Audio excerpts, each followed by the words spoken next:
ఆంధ్రప్రదేశ్ కోస్తా తీరంలోని తేలిక నేలల్లోనూ తెలంగాణలోని ఖమ్మం జిల్లాతో పాటు మరికొన్ని ప్రాంతాల్లో కూడా అధిక విస్తీర్ణంలో సాగవుతున్న తోట పంట ఆయిల్ పామ్. ప్రభుత్వం అందిస్తున్న ప్రోత్సాహంతో ఏటికేడాది సాగు విస్తరిస్తోంది. ఒకసారి నాటితే ఏళ్ల తరబడి దిగుబడినిచ్చే ఈ పంట బహు సున్నితమైనది. తొలకరి ప్రారంభమైన ప్రస్తుత తరుణంలో రైతులు అప్రమత్తంగా ఉంటూ ఈ కాలంలో వ్యాప్తి చెందే తెగుళ్లను సకాలంలో నివారించుకోవాలి. కొన్ని ప్రాంతాల్లో మొవ్వుకుళ్ళు, కొమ్ము పురుగు వంటి చీడపీడలు కనిపిస్తుంటాయి.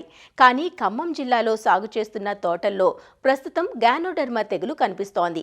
కొబ్బరిలో కనిపించే ఈ గ్యానోడెర్మా ఇప్పుడు ఆయిల్ పామ్లో కూడా కనబడుతూ రైతులను ఆందోళనకు గురిచేస్తోంది. ఈ తెగులు నివారణకు సమగ్ర సస్యరక్షణ చర్యలు చేపట్టడం తప్పనిసరి.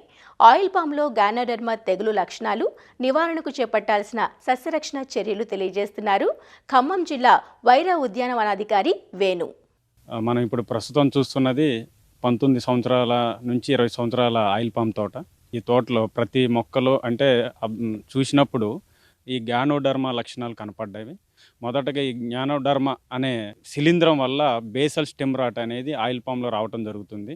ఇది ముఖ్యంగా భూమి నుంచి వేరుకి వ్యాపించి దాని ద్వారా కాండం, ఆ తర్వాత పైకి ఆ ఆకుల మీద ఉధృతంగా ఎఫెక్ట్ ఉంటుంది. ఇది వ్యాధి స్టార్ట్ అయింది, వచ్చింది అనేది కూడా రైతుకి తెలియదు.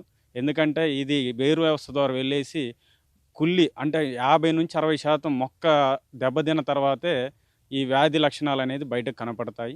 గ్యానోడర్మా అనేది వ్యాధి అనేది రావటం జరిగితే మొక్క 43% దాని ఈల్డ్ అనేది దెబ్బతింటుంది. దీని లక్షణాలు గమనించినట్లయితే మొదటగా ఈ గ్యానోడర్మా శిలీంధ్రం అనేది భూమి నుంచి వేరు వ్యవస్థలోకి ప్రవేశించి దాని తర్వాత అక్కడున్న వేరు కణజాలాన్ని దెబ్బతీస్తుంది. దాంతోపాటు వేరును కూడా కుళ్ళింపజేసి మనమైతే ఎప్పుడైతే పట్టుకుంటామో పొడి లెక్క నల్లగా మారిపోతుంది. కాండంలో కూడా మొత్తం కణజాలాన్ని దెబ్బతీసేసి అక్కడ ఉన్న కుళ్ళింపజేసి స్మెల్ అనే అవకాశం వస్తుంది. కొన్నిసార్లు ఆ కాండం నుంచి కూడా జిగురు లాంటి పదార్థం అనేది బయటికి కనపడుతూ ఉంటుంది. ఆకుల మీద లక్షణాలు చూసుకుంటే చివరున్న ఆకులు మొత్తం వంగిపోయి ఆ పసుపు నుంచి నారింజ రంగులోకి మారి వేలాడటం జరుగుతుంది. కొన్నిసార్లు మధ్యలో ఉన్న ఈనెలు అంటే మధ్యలో ఉన్న మట్ట కూడా తెగి పడిపోవడం జరుగుతుంది. గ్యానోడర్మా శిలీంధ్ర నివారణకి ముఖ్యంగా మనం చేయాల్సిందిగా మొట్టమొదటగా రైతులు ముందుగా చెట్టును వేరే చెట్టు నుంచి సపరేట్ చేయటం ఒకటి. మనం మొదటగా చెట్టు చుట్టూరు అడుగు వెడల్పు తీసి 3 అడుగులు లోతు తీసేసి చెట్టు వేరే చెట్ల నుంచి దాన్ని సపరేట్ చేసుకోవాలి.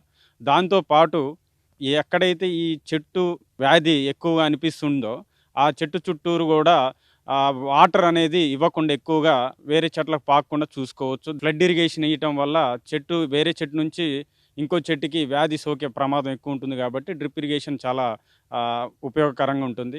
చనిపోయిన చెట్లు కనపడితే ఈ తోటలు ఇమీడియట్గా మొత్తం వేరుతో సహా పెకిలించి చేయటం వల్ల దాని యొక్క లక్షణాలు, దాని యొక్క వేరు యొక్క శిలీంధ్రాలు అనేది బయటకు తీయటం జరుగుతుంది. తేలిక నేలల్లో ఎక్కువ వ్యాప్తి చెందటం అవకాశం ఉంటుంది నల్ల నేలలో కంటే కూడా. కాబట్టి ఈ నేలల్లో ముందుగా పచ్చిరొట్టు ఎరువులు ముఖ్యంగా వేసుకోవాలి. పచ్చిరొట్టు ఎరువులైనా మనకి జీలగలు, పిల్లి పెసర వేసుకొని పూత వచ్చే టైంకి ముందు దున్నేసుకుంటే మాత్రం ఆ భూమిలో కర్బన సేంద్రియ పదార్థాలు పెరిగి అందులో ఉన్న సూక్ష్మజీవులు కూడా ఈ శిలీంధ్రాన్ని తగ్గించే అవకాశం ఎక్కువగా ఉంటుంది.